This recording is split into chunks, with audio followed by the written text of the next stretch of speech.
sofa anda kelihatan seperti ini, mari saya bantu baikinya. Mula-mula kita pecahkan yang lama.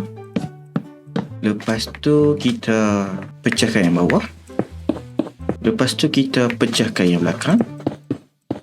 Kemudian kita letak lantai yang baru. Kemudian kita letak dinding yang baru.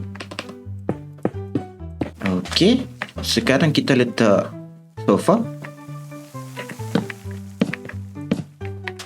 Dan kita musnahkan balik. Kita letak ini. Air. Alamak. Alamak. Alamak.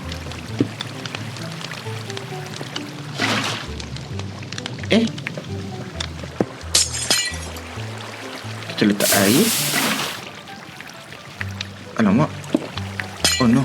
Okey, kita letak tangga. Kemudian kita letak api. Kita letak air. Alamak. Okey, kita letak api. Okey. Kemudian kita letak ini.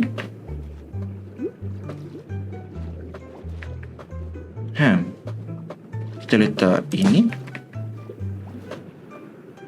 Saya rasa kita kekalkan sofa yang begini sahaja. Okey, bye-bye.